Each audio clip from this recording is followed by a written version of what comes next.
Noah Gragson is the lead candidate to drive the 10 car for Stewart-Haas Racing in 2024, and Sheldon will likely join Chandler Smith at Joe Gibbs Racing in the 2024 season. What's going on, guys? It's Daniel, and welcome back to the video. We got some NASCAR and other motorsports stories discussed here today on the channel. Let's go ahead and just show them straight those really quickly. We're going to start talking about Rubbing is Racing. As it was announced yesterday that Rubbing's Racing is going to sponsor Jack Wood at Phoenix. Rubbing's Racing is a big company associated with the Barstool brand. They have a really awesome podcast, and I think it's really cool to see that Rubbing is Racing is going to sponsor Jack Wood. Of course, would be Kyle Busch Motorsports' final race as a team in the NASCAR Rasman Truck Series before their purchase by Spire Motorsports. Nonetheless, it's really awesome stuff, and glad to see that Rubbing's Racing is going to sponsor Jack Wood at Phoenix. And now we're going ahead and jump on to the next story of today's episode as we're talking about the Martinsville purse money for this weekend. So every time we have a NASCAR Cup, Xfinity Series, or Truck Series race, Bob Pockrass puts out the purse money for that event. And according to Bob Pockrass, for the Cup race, it's $8,587,800. And for the Xfinity race, it's $1,380,935. Some solid purse money for this weekend. Obviously, for the Cup Series race, they get around more money because of the charter agreement, all the charter teams, because all the charter teams, of course, they're the only people that are showing up this weekend at Martinsville Speedway. Nonetheless, it is some solid and some good purse money for this weekend. I'm really happy about that and glad to see them getting some pretty awesome and some good purse money for this weekend.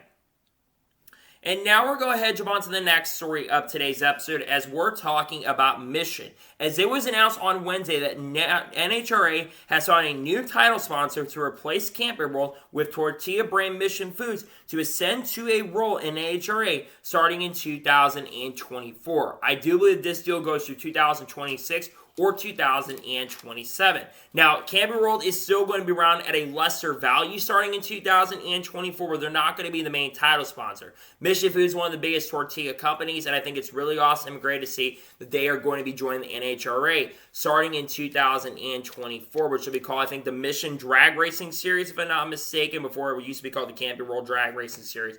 Now it's going to be called the Mission Drag Racing Series. So I think it's really cool, really awesome stuff, and nonetheless, glad to see that Mission is going to be sponsoring the NHRA starting in 2024.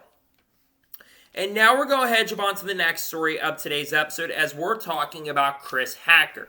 As it was announced 2 days ago on Wednesday that Chris Hacker has been reinstated by NASCAR and will drive a 35 car for Emerald Gase this weekend at Martinsville Raceway. Chris Hacker had been suspended for DWI. Good to see that he's back in the sport. Hopefully he's cleaned himself up because, again, what he did was really bad. Hopefully he's been able to clean himself up and glad to see he's back behind the wheel. I'm not sure how he's going to do. He did release a statement on Wednesday saying that I've changed for the better. I'm trying to change for the better. I've been clean since the incident happened a few months ago. So that's really good to see and glad that he is trying to change. Hopefully Chris Hacker can do a good enough job this weekend at Martinsville. He does, I believe, have to qualify in for the owner's points because Emerald Gase doesn't have a lot of owner's points. Hopefully he can qualify in to the event.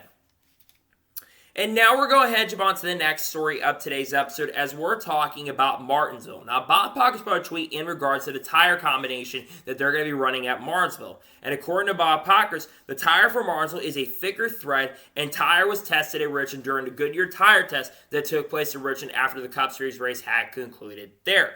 The hope is with the thicker thread that you get a different feel because it's no secret that the next-gen car at the short tracks has not been very good this year and really since last year as well. Though I will say the last couple Martinsville races have not been completely terrible. The hope is, though, there can be a lot more tire fall off and the racing can be a lot better. It can get back to old days of Martinsville. Nonetheless, I'm glad to see they're running a different thread and a different type of tire for the event. I think overall it's a great decision they're doing this. Hopefully the racing product can be a lot better for the event.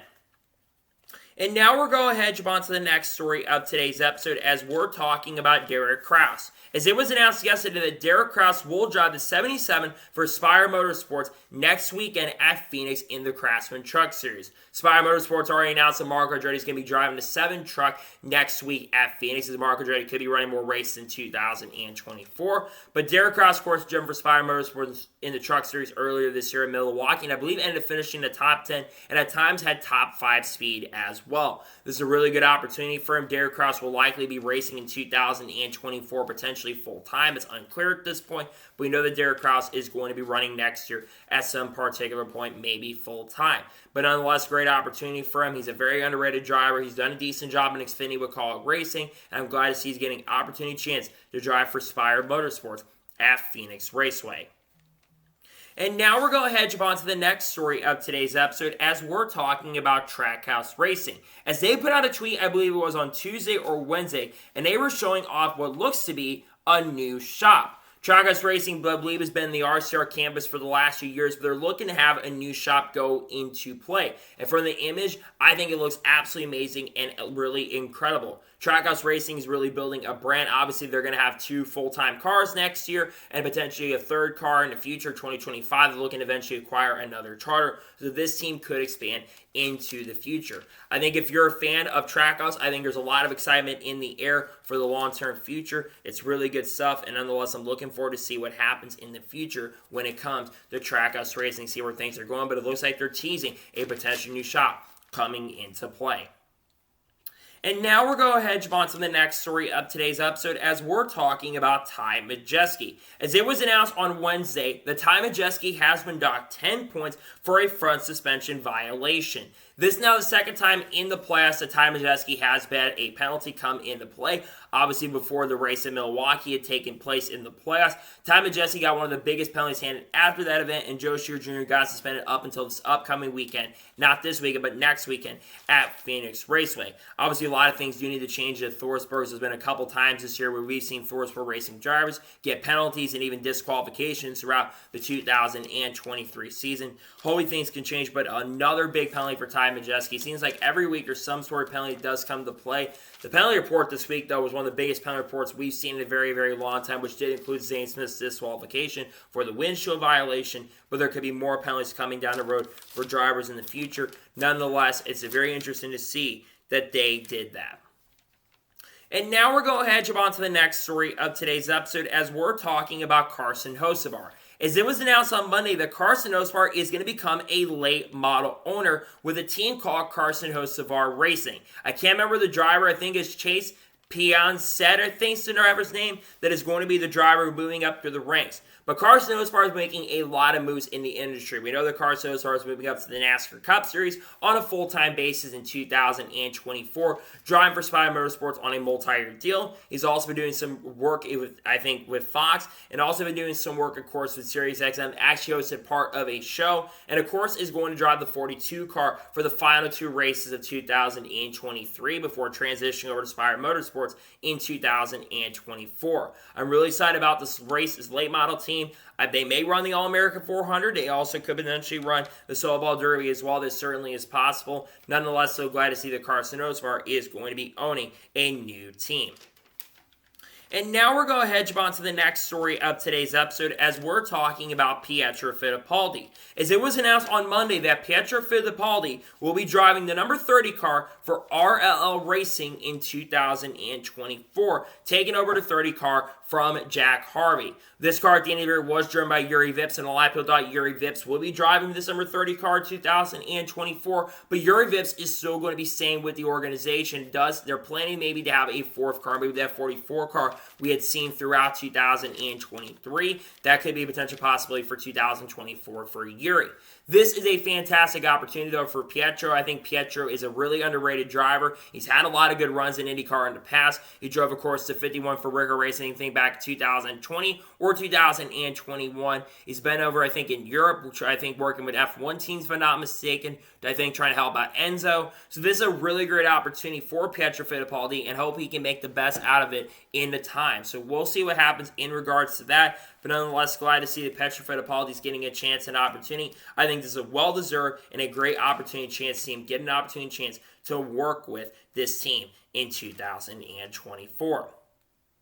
And now we're going to head on to the next story of today's episode as we're talking about Phoenix Raceway. As it was reported by Adam Stern on Tuesday afternoon, the signage is going up around the Phoenix area again to promote NASCAR's latest championship weekend there, including a 1,000-foot by 1,000-foot banner on the Bank of America Tower in one of the Phoenix Towers. Obviously, next week is the NASCAR Cup Series Championship race at Phoenix Raceway. Obviously, I'm not a big fan of going to Phoenix Raceway for the championship event, but it's good to see the Phoenix Raceway is doing their best to try to get the event promoted, because one thing for sure, the event is already sold out. Now, how will TV ratings be? Maybe in the Phoenix area we could see an uptick, but obviously, of course, you do have the World Series is going to be going on because the Arizona Diamondbacks are going to be playing the World Series, though the championship race will be not taking place in that time, though you'll do have the World Series going on first, and then you'll have the championship race happening. Nonetheless, it's very interesting to see, the Phoenix Raceway is working on signage and trying to grow the brand and trying to grow things there.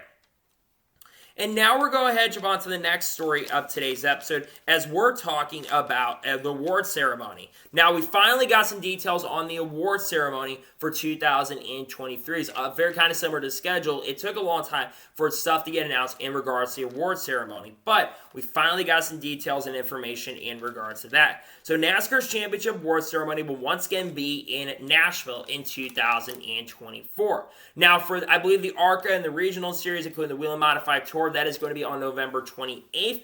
But on November 30th is going to be the main award ceremony for the NASCAR Cup Series, the Xfinity Series, and the Truck Series. Now, the really disappointing thing is there's going to be no burnouts on Broadway for this year.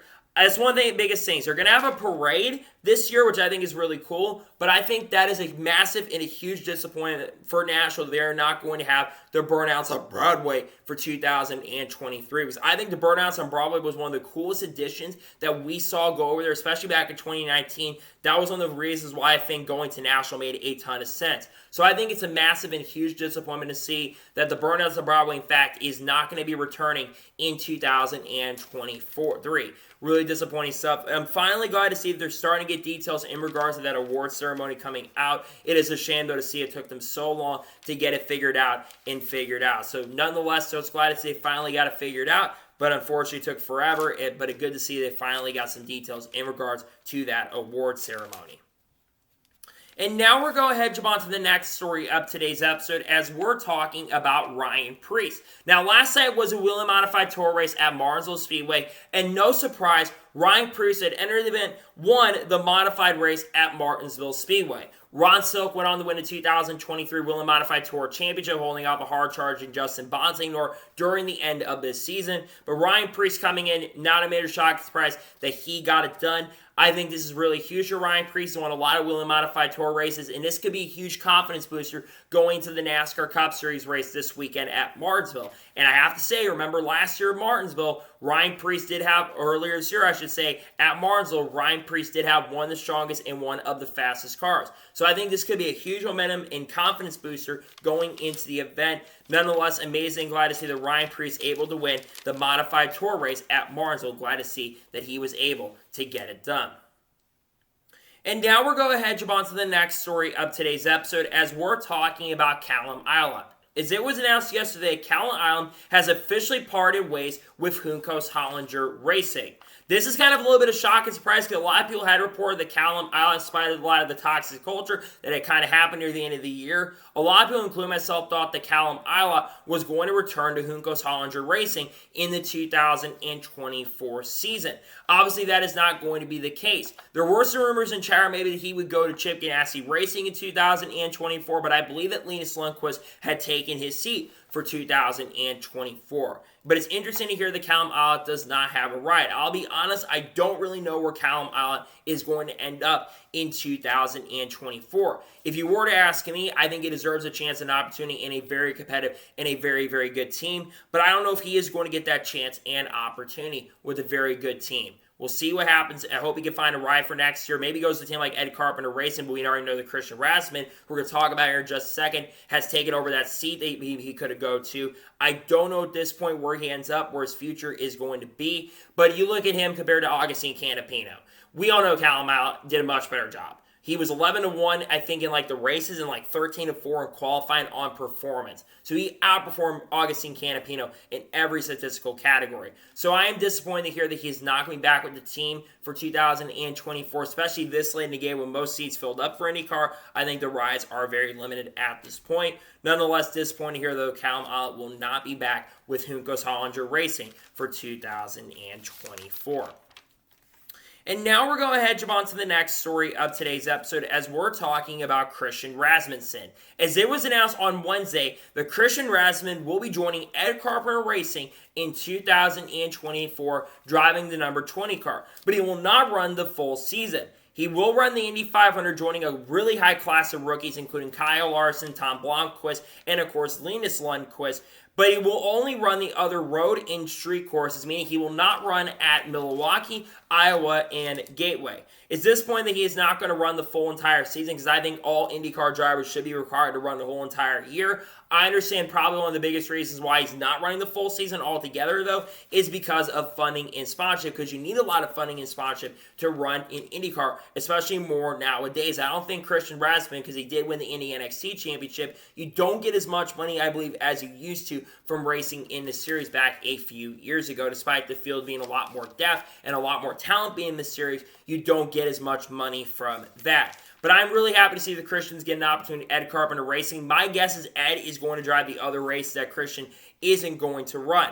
As for Christian, I think he will be very competitive for the rookie class. I still think Linus Lundqvist likely wins the Rookie of the Year honors for 2024, but we'll have to wait and see what happens and how he's going to end up doing. But I'm looking forward to see him coming into the Ed Carpenter Racing family for 2024. I think this is well-earned, well-deserved, and glad to see that he'll be with their team in 2024. And now we're going ahead and jump on to the next story of today's episode as we're talking about Andretti F1. Now, I've been following the story for the last few years, and Andretti has been trying to get into Formula One. And recently, the FIA had approved them to get into Formula One. However, there's a new report that came out from Adam Stern this past week saying that Andretti can now make a case that keeping him out of F1 is indeed personal. There are people with direct knowledge that say F1 asked General Motors if they would partner with someone other than Andretti. And that was actually 3 people with knowledge inside. This is really, really crazy that some of these teams, and I guarantee that one of them was Toto Wolff, who was involved in trying to get other teams to get involved in Cadillac. But Cadillac said, and General Motors has said, no, the only way we're coming to Formula One is if we partner with Andretti. We have seen other things come out saying, like James Vowles saying that they're going to lose sponsorship if Andretti comes into play, despite the fact that Andretti is probably going to bring American sponsors and American dollars into the branding.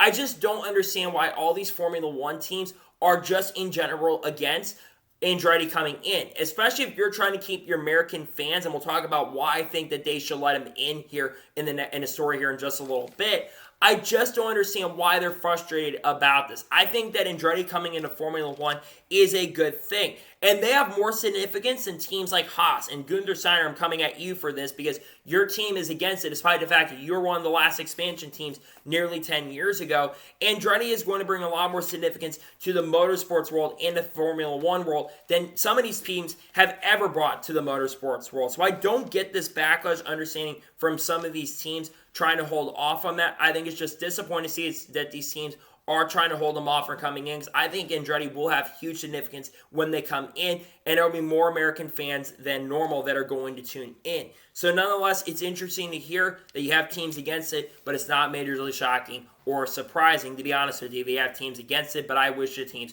would, in general, be for it. And now we're going to head jump on to the next story of today's episode as we're talking about Denny Hamlin. Now, it was reported by Bob Cox and multiple other reporters throughout the NASCAR industry what had happened to Denny Hamlin's car during the NASCAR Cup Series race at Homestead. If you watch the NASCAR Cup Series race at Homestead with 30 laps to go, Denny Hamlin was running in third position, and something broke, he said, on the car, and he would hit the outside wall. Well, according to Chris Gabar, who is the crew chief for Denny Hamlin, he says that the downshift caused a power steering failure and the RPM spiked. And this is something that is not very normal according to reports. Of course, this next-gen car, despite it only being a second year, not having as many issues we saw in year one, there are still issues with the next-gen car that do need to be kinked out. But this continues to be a bad string for Denny Hamlin. Unfortunately, a lot of people are going to say this is a choke from Denny Hamlin, when in my opinion, when it comes to this situation, I don't personally consider this to be a choke from Denny Hamlin. Did he unfortunately fall out of the race and will likely miss the championship for unless he wins the race at Martinsville? Sure, absolutely. But in my honest opinion, you can't really put a lot of blame on Denny Hamlin for this. This is a freak accident that took place, and it's really not in Denny Hamlin's control. Again, it did unfortunately happen, and unfortunately cost Denny Hamlin a chance at maybe competing for a championship at this point, but it's really disappointing nonetheless to hear that this did end up happening, because Denny Hamlin, in my opinion, deserves to be in the championship form over Ryan Blaney. No disrespect to Ryan Blaney, but I think Denny Hamlin deserves to be in the championship form. But it sounds like at this point there's a good chance he may not make it, but again, we'll have to wait and see how he does on Sunday at Martinsville, but he's going to have a good performance at Martinsville if he is going to want to compete for the championship form. And now we're going ahead and jump on to the next story of today's episode as we're talking about NASCAR versus Formula One. So this past weekend, of course, you had the NASCAR Cup Series race at Homestead that went up against the Formula One race at Austin for the United States Grand Prix. And a lot of people were really intrigued to see how the ratings were going to be for the races against each other. Well, according to reports that came out, and shout out to Bray Carr for putting this out on Twitter, the Homestead race got 2.25 million viewers, and for the key demo, it was 339,000, meaning only about 15% of the NASCAR fans were in that key demographic between the ages of 18 and 48. For the United States Grand Prix, and this includes all the pre-race stuff, it got 882,000 viewers. But in the key demo, it got 298,000 viewers, meaning probably about 30% of that key demographic. But we have more people in the NASCAR that watch in the key demographic than were in Formula One. Right now, I think the biggest thing, though, is for both. That shows that right now, motorsports in general across the board is down. Now, why is motorsports in general across the board down? Well, number one, you have both of the motorsports going against one another. I think that's a major reason why we saw a decrease in TV ratings. But the other big reason I think is because, one, Formula One has been kind of boring this year. Yes, I think this past weekend's race was actually not that bad in all honesty. But the Cup Series race is way better and more intriguing. And I think that we saw the Cup race at COTA earlier this year, and that was a more intriguing race than the Formula One race ever been. But I think in general it shows that Formula One is kind of stagnated or is dropping a little bit. They're down 5% in TV ratings from a year-on-year basis, because last year F1 was up, and I think it's starting to go down. Their social media numbers in general have also gone down as well. But I think Formula One is starting to fade a little bit when it comes to their popularity. Nonetheless, it's interesting to hear, but we're going to continue watching the story long term. I don't think Formula One is going to continue to be in the top thing. It wouldn't surprise or shock me after 2024 if we'd see less U.S. races, because I think that right now Formula One in the U.S. is beginning to stagnate and beginning to fall just a little bit. And now we're going to jump on to the next story of today's episode as we're talking about Dean Thompson. As it was announced on Monday afternoon that Dean Thompson will be returning to Trion Garage in 2024, driving the number 5 truck once again. Dean Thompson has been driving full-time with Trion Garage in 2023. And while you can definitely say this year has not gone well for Dean Thompson, a lot of the issues for Dean Thompson this year have really not been his fault. He's had a couple really strong standout performances this year. Back at Charlotte, he ran top 5 all evening, had one of the best trucks in the field, and finished in 3rd place, if I remember correctly. Then at Texas, for the really scary and bad wreck that had taken place he was involved in, Dean Thompson had been running top 5 and was one of the fastest trucks on the racetrack. And he's had a couple really good standout performances at qualifying, and has been very impressive at times this year. I think he deserves another opportunity. There was some time maybe he was going to return to this team for 2024, but I think this is a right call and right move for Trion Garage. Now, what does this mean for the rest of the team going into 2024? Because we know Corey Hines turned 11 truck next year. We know that Jesse Love is not coming to Trion next year. So we'll be talking about Jesse Love here in the middle of the episode. There's a lot of talk about Tony Breidinger potentially joining this team full-time next year. And we do know that the Gray Bitters are going to return as well in 2024. But like I said, I'm really happy for Dean. I think this is a well-deserved opportunity for him going into 2024. And I think he 100% will make the most and the best of it going into 2024. So nonetheless, glad to see Dean Thompson will be returning to Trion Garage in the 2024 season. And now we're going to jump on to the next story of today's episode as we're talking about high limit racing. Now, this has been a story that's been kind of brewing for the last few months, but it finally came to head on Monday as it was officially announced on Monday that High Limit Racing has acquired the AllStar Circuit of Champions from Tony Stewart. This is absolutely huge. High Limit Racing is one of the biggest up-and-coming series. They had their first year. Kyle Larson, no surprise, won the first championship. And, of course, Rico Abreu also won a couple races as well. But one of the biggest reasons and one of the biggest draws to High Limit Racing is the big amount of money and the huge purses that they bring in. And this does surprise and shock a lot of people because I think that this, for the first time in a long time, is going to create competition for the world of Outlaws. Kyle Larson's been a big proponent of creating bigger purses, and they also are continuing to get a big draw on Flow Racing as well. You have a lot of people who do tune in to Flow Racing. So I think this absolutely is a massive win and a huge dub for dirt racing and motorsports in general. This is really ecstatic and really exciting stuff. And where does it leave Tony Stewart in the future? Because Tony Stewart is starting to sell off some of his assets. I mean, Tony Stewart is so focused on the NHRA that it does surprise or shock me that he's kind of starting to sell off some of his assets. But will Tony Stewart maybe in the future sell off his stake of Stewart-Haas Racing? Because some people have kind of said that he maybe sell his stake off. I don't see Tony Stewart selling it off. I know he's kind of been frustrated with how Stewart-Haas Racing's been going. And even last year was saying I had more fun racing the NHRA than he had racing in NASCAR being at the racetrack. I mean, Tony Stewart has not been at the racetrack as much, and you think about one of the reasons why he hasn't been at the racetrack as much is because he's with his wife. I don't blame him for not being at the NASCAR Cup Series track when you're competing with your wife in the NHRA, and you're having a lot more fun there, and he's already, won some races in the NHRA, so Tony Stewart's having a lot more fun over there. But I think for the High Limit Series, this is really, really huge, and more people are going to tune in, and they're going to bring a lot more drivers in as well, and those purses, I think, are going to continue to grow and spiral and be huge for the sport. So nonetheless, this is really exciting news, and glad to see the High Limit Racing has finally acquired the Tony Stewart Series. This was expected, but this is really, really huge, in my opinion, for the series. And now we're going ahead and jump on to the next story of today's episode as we're talking about Bailey Currey.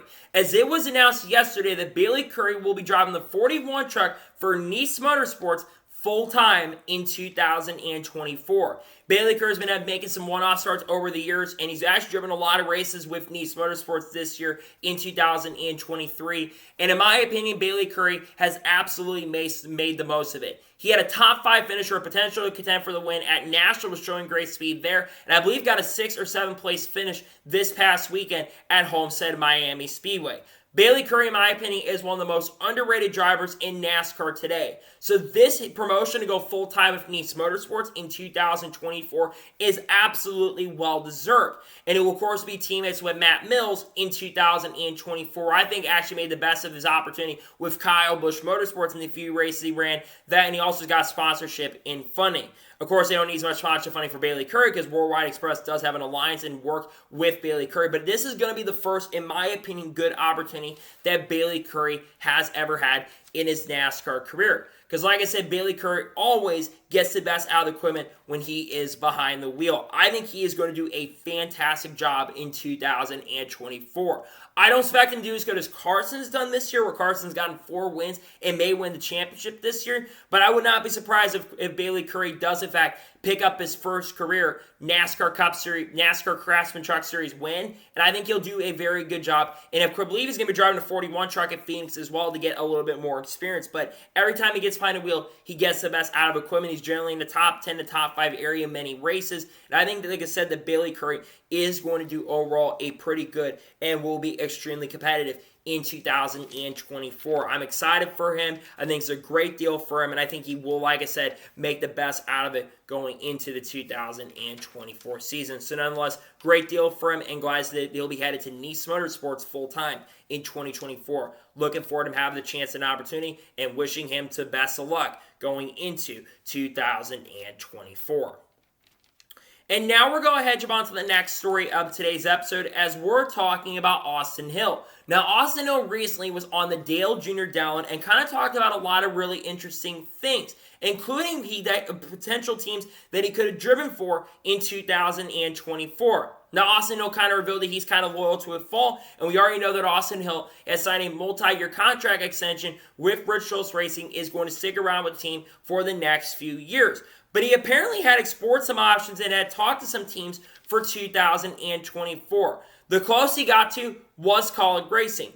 it's no secret that he was among the candidates that potentially was going to drive the 31 car for Kaulig Racing, or the 16 car, I should say, for Kaulig Racing for 2024. And he was the complete package had he gone to Kaulig Racing. Not only did he bring sponsorship and funding with United Rentals and other companies as well, and also Bennett as well, but Austin Hill has a lot of talent, has done a really good job in the NASCAR Xfinity Series. He also has spoken to Stewart-Haas Racing, maybe take over the 10 car in 2024. And another team that Austin Hill said he has spoken to was Spire Motorsports. Obviously, like I already mentioned a minute ago, Austin Hill is going to be staying with Rich Schultz Racing at least for the next 2 years. Now, this certainly in the future, if Rich Schultz Racing, in fact, is able to acquire a charter, that he could go to a third full-time car in 2024. And maybe, just maybe, if RCR does bring the third car back on a part-time basis next year, we could potentially see Austin Hill go full-time in the future or make some starts as well. Though I will say the number that we know that Repossess Racing team is going to run with Brody Kosecki,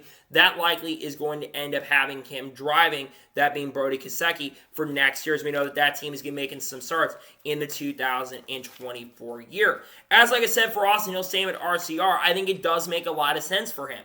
Austin Hill can make the career choice. He also says he likes spending time with his family on Sundays, which I don't completely blame him for that, because you do spend less weekends at the racetrack, and I think he has a lot more fun racing the Xfinity Series than he probably would in the Cup Series, not being there for 36 weeks. The Xfinity Series does have a couple extra weeks off compared to the NASCAR Cup Series. As for Austin Hill, I think this is a really, really good move for him to stay with RCR. He's had a really good year scoring 4 victories, and I think Austin Hill will be a championship or contender, because he's not going to have to deal with John or Nemechek next year. I think Austin Hill will be a championship threat and a championship contender in the 2024 season. Nonetheless, this is really, really great for him, and glad to see that we will see Austin Hill staying with RCR, but it's interesting to hear that he had actually, in fact, explored options for 2024, maybe to go Cup Series racing. And now we're going to head on to the next story of today's episode, as we're talking about NASCAR teams and sponsorship. Now, this has been a story that's been going on through the last few weeks to try to find a way to grow NASCAR. One of the things that a lot of teams want to do, and drivers that have kind of been around the sport for many years are kind of wanting to do, is they're trying to attract that younger demographic. Well, Steve Lauletta, and it was reported by Adam Stern on, I believe, Tuesday evening, according to them, Steve Lauletta has called for NASCAR teams to stop selling sponsorship on a pre-race basis, saying it leads brands to undervalue certain aspects of a team's marketing platform. This is very, very interesting, and obviously we see this every year. We've seen less teams get full season sponsors, but I think that's one of the reasons why NASCAR is less recognizable now in 2023 than it used to be back in the day when NASCAR was at its peak. When you associate sponsors, you think of DuPont with Jeff Gordon, you think of Lowe's with Jimmy Johnson, Budweiser, and then of course National Guard with Dale Jr. You think of Home Depot and then Office Depot with Tony Stewart. You think of Subway with Carl Edwards. You think of other companies that are involved as well. But nowadays, unless you're Kyle Larson with HenderCars.com, and then of course Joey Logano with Shell, you don't have a lot of recognizable, and Denny Hamlin with FedEx Awards, which kind of goes back to the old guard, or Budweiser with Kevin Harvick over the years. Those used to be the old guard of drivers, and some of the newer guard as well. But a lot of these teams, they get 20 to 30 basically sponsors, sometimes even a single season, especially some of these back marker teams. And I think if they kind of had like what F1 has, where you had a recognizable brand in sponsorship, I think that you would have a lot more basic recognizable branding in NASCAR, and I think NASCAR would have a really good opportunity and chance to grow long term. I think Steve Lauletta absolutely does have a very good point here. Now, obviously, of course, someone I think mentioned about Kyle Busch. I think someone quote tweeted that, and I think that was not the difference. Of course, they're close to picking up Oracle, but again, it all comes down to sponsorship. And again, I think that he does bring up a very good thing. And will teams fall through that? I really don't know, but I would like to see in the future maybe get some more long-term sponsors coming in. And a lot of these teams, especially for Kyle Busch, for instance, he's had a lot of different sponsors. He's had, of course, Cheddar's, of course, Lenovo. He's got Morgan & Morgan now working with him. He's got other companies like Mark III Van Benefits, Bubba Wallace has a lot of different spots as part of the Jordan brand. He's got Xfinity this weekend. We're doing something really cool with the customers. He hasn't been sponsored by the Jordan brand at this point, which trust me, they need to have him with the Jordan brand in the future. It'd be really cool for him to have his own shoe. But you've got other basically teams that have like that. And then, of course, William Byron, you've got Exalted, you've got Relay Payments. I think Steve Lalletta brings up a very interesting point, and I think the brand value and the sponsor value is a really huge thing. I also think NASCAR needs to do a better job marketing their drivers a lot better than just the races themselves. Yes, if you want to market the races themselves, you can absolutely do that. But you also need to find a way to market those drivers as well. I think it would make a lot of sense long term. And overall, I think we'll see what happens going forward in the future, see if the teams kind of fall through for what Steve Lalletta is saying. But I don't think teams are going to do that because I think they see kind of the brand value of that. So nonetheless, it's really interesting stuff and kind of interesting thing to talk about overall for sure. And now we're going to jump on to the next story of today's episode as we're talking about Jesse Love. Now, I did a video breaking this down on Wednesday, but there's been some more updates in regards to the Jesse Love story. But it was officially announced on Wednesday that Jesse Love will be joining Richard Racing in 2024, leaving Toyota, and will drive the number 2 car on a full-time basis in 2024. According to reports of what Jesse Love had released in a statement, it says it is a multi-year deal for Jesse Love. It was also confirmed yesterday that Danny Stockman is going to be the crew chief for Jesse Love going into 2024.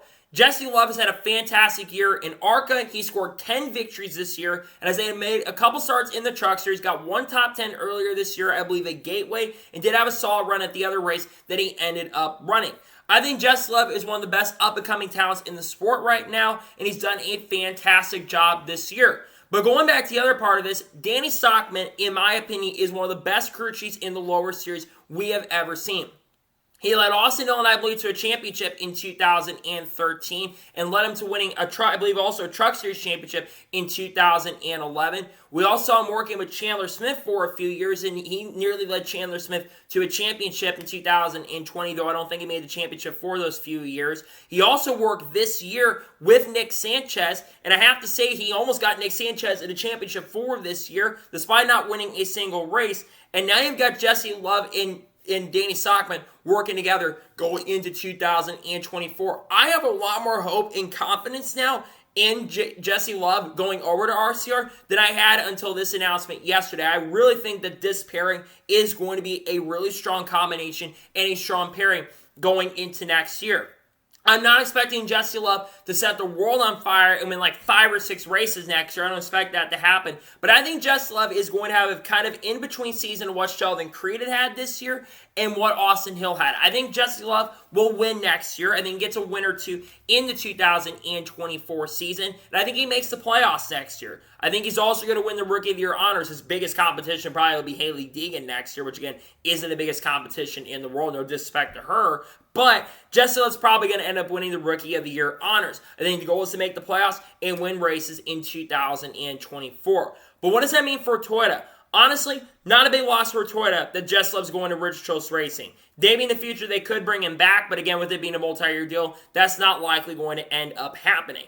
I think this is a big pickup for Chevy, and Jesse said one of the reasons is so he could have an opportunity to go Cup Series racing in the future. Now, again, I think it's going to be tough also in the Chevy camp, but it's a little bit easier because you do have teams like Call Racing that are available to go to. Spire's not going to be able because, of course, they got the lines for Trackhouse now, and, of course, Zane Smith's over there, and Carson Roush's got a multi-year deal, same with Corey LaJoie, so that's not going to be available. But Toyota is completely crowded right now with driver talent. We'll talk about some of those drivers here in just a little bit. But Jesse Love, I think going to RCR, I think is a good career move for him. I'm excited to see what he can do. I think he's going to have a good year next year. I know he's not ran an Xfinity Series car, but I think the ARCA car is very similar. And Danny Stockman's kind of a guy that really can help bring talent out and really can help drivers out. So I'm really excited about this. It was a great move for him. Again, I think expectations are going to be really high for him next year. I don't think he's going to be a championship contender, but I think he will make the playoffs and get a win or two next year in 2024. Nonetheless, really exciting stuff and glad to see Jesse Love, in fact,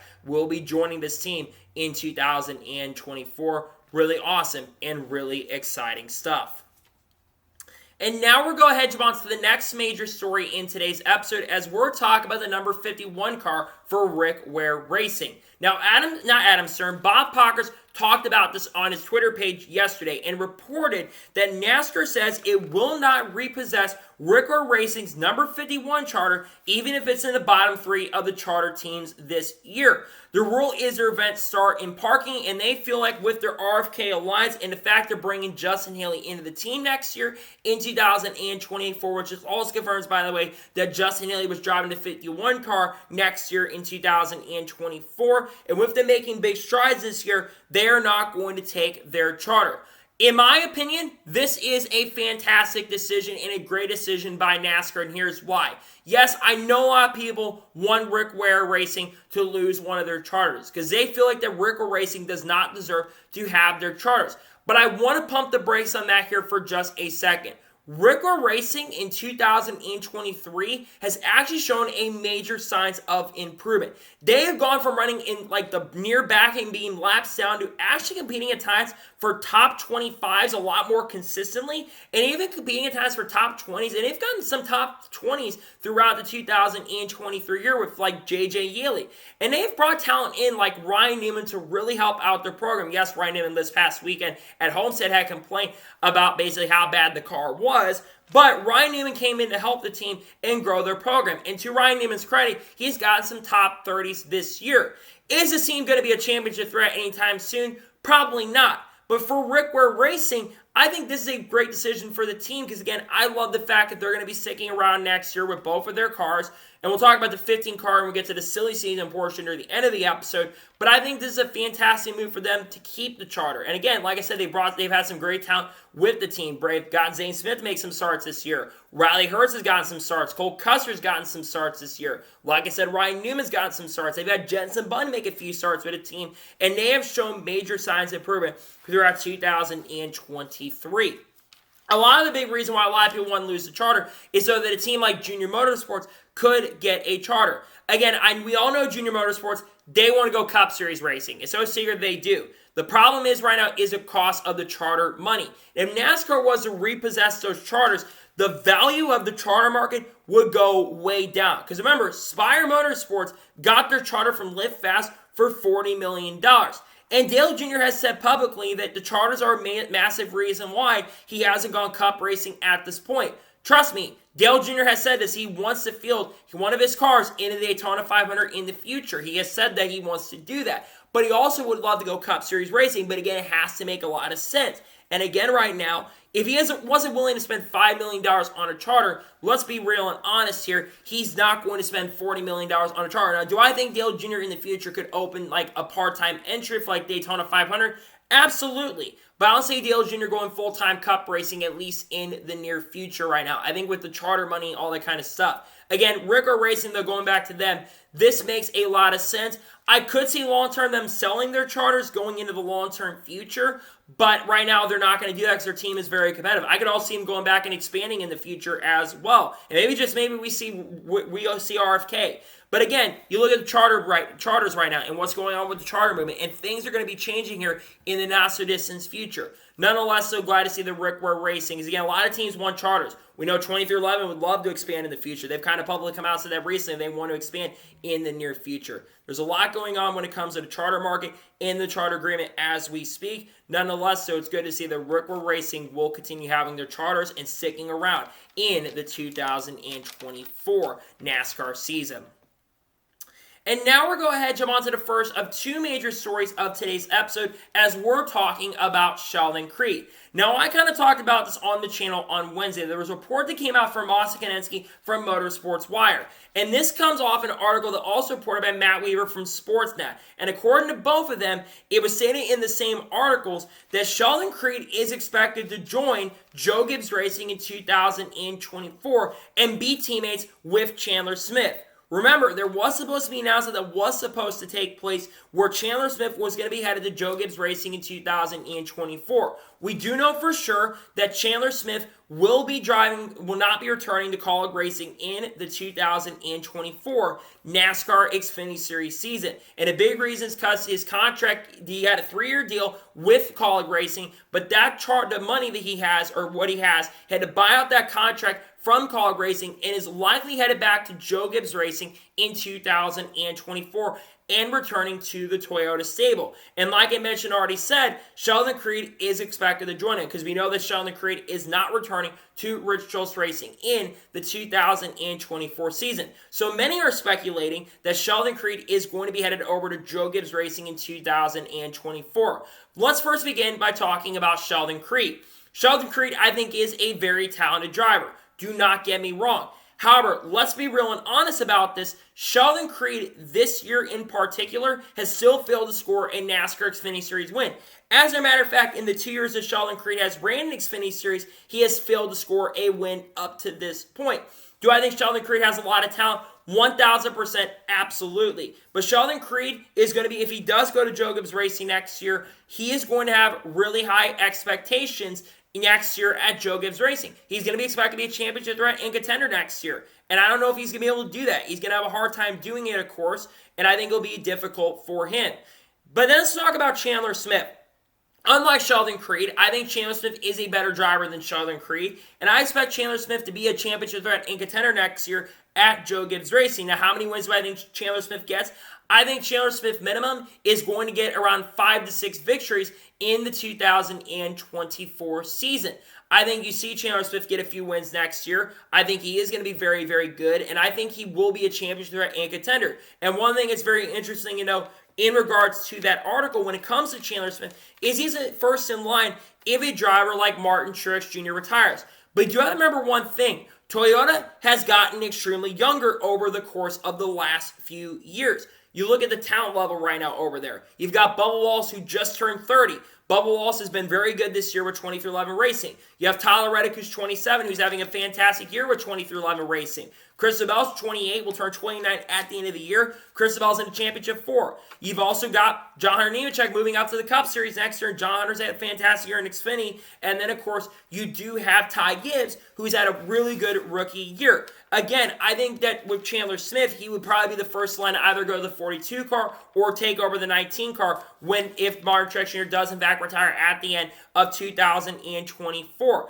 But also, Chandler Smith is still a very young driver. We all have to remember that Chandler Smith is right now only 21 years of age. And it's certainly possible they could snatch him up and go in that 19 car or maybe even the 18 car if they bring that car back.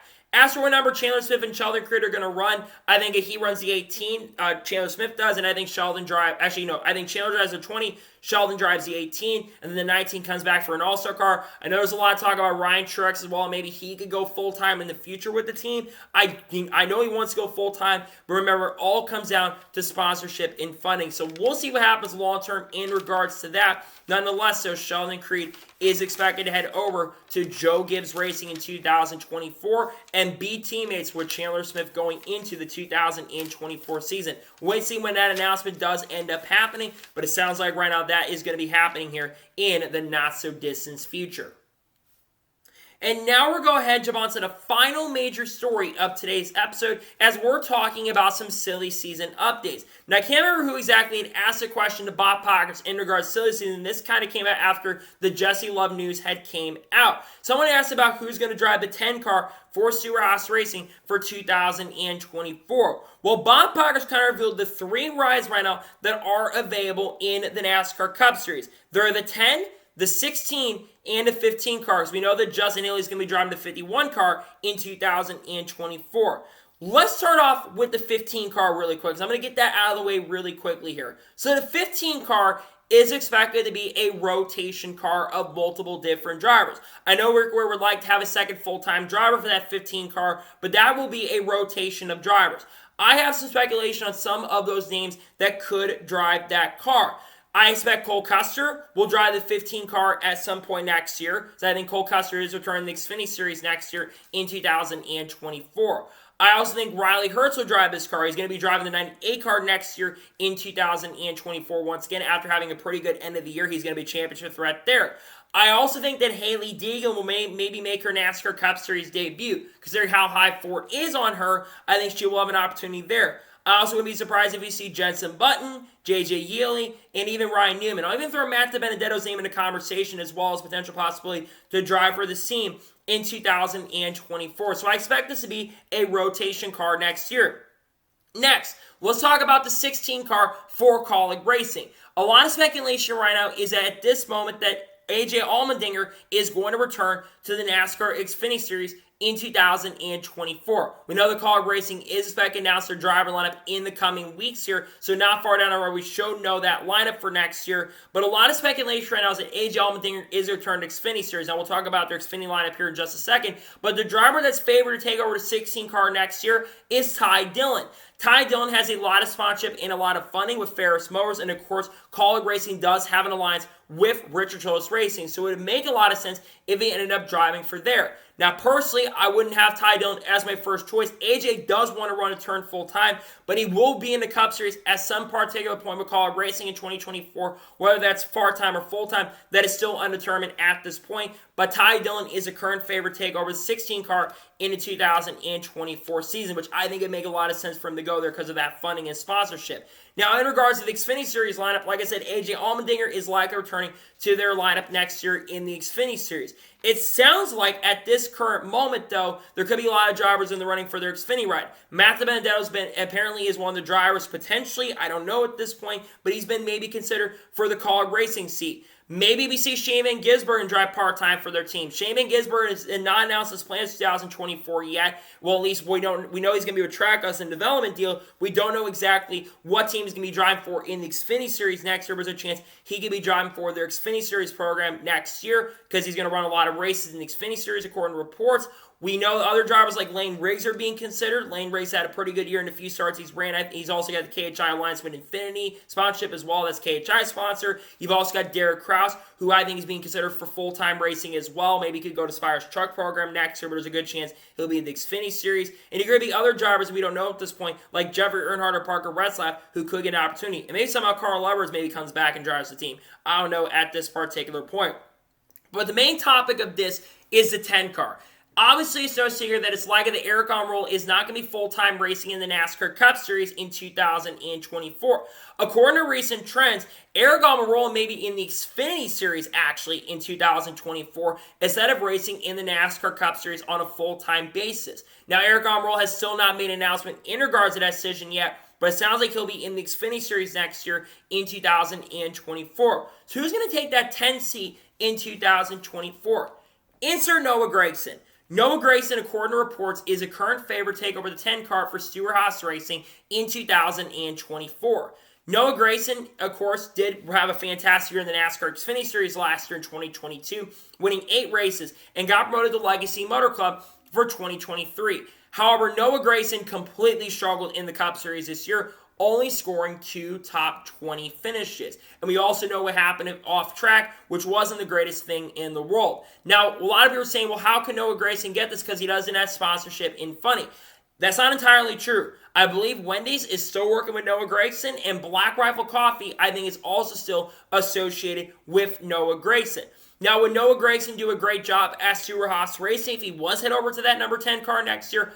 I'm going to be perfectly honest with you guys. I'm really not expecting Noah Gragson to set the world on fire if he does go over to Stewart-Haas Racing next year. I think Noah definitely for sure has a lot of talent, but I'm really worried if Noah Gragson goes over there that he's going to struggle. Stewart-Haas Racing is not as good a team as they used to be. If this is Noah Gragson 2018 going to SHR 2019, I think he would do a pretty good job. But Noah Gragson, we all also know, has struggled with the next-gen car. So I'm a little worried that if Noah Gragson does, in fact, go there, there are going to be some struggles that do end up coming his way. But it makes sense long-term, especially if Junior Motorsports ever get back in the fight. If we do see SHR switch back to Chevy, because there's a good chance that Stewart-Haas Racing maybe could be making this move, because maybe in the future they're going to switch back to Chevy, because they're not switching in 2024 back to Chevy. They're going to stay with Ford next year, though there have been rumors that could have happened. That's not going to happen. But at this particular moment, I think there's a good chance possibly that we see Noah Gragson maybe head over to this team in 2024. Will Noah Gragson do a good job next year at SHR? But I don't think so. But they've had opportunities to get other good drivers, like Kyle Larson, Kyle Busch, maybe the SVG, Shane Gisbergen, talk about Austin Hill. They've had other opportunities to get other drivers, like a Matt DiBenedetto, perhaps, or even Zane Smith, and they never got them. They were at sell with Noah Gragson. I like Noah Gragson a lot, but again, Noah Gragson has not done good in the Select Cup Series races he ran. So it is this one here likely. Noah Gragson is, in fact, well, not disappointing. It would be cool to see him back in the Cup Series, but I think he's going to struggle if he goes Cup racing in 2024. If Luke Lambert works in, though, that might help him out, and he does have sponsorship funding. So we'll see what happens. And Noah Gragson is a front runner for Stewart-Haas Racing's 10 car for 2024. So, that is going to be for today's NASCAR news and motorsports news video. I want to thank you guys for watching. Please like and subscribe to the channel. Notifications on so if I win a video, it does go live on my channel. Follow me Twitter, Facebook, and Instagram, and support on Patreon as well. Links description below that, and comment your thoughts below on today's video. How will you think Noah Gragson will do if he has SHR 2024? Let me your thoughts in the comments below. And do you think Sheldon Creed is going to Joe Gibbs Racing? Let me your thoughts in the comments below. I don't think there's any more videos planned for today on the channel unless some major news breaks over the next couple days.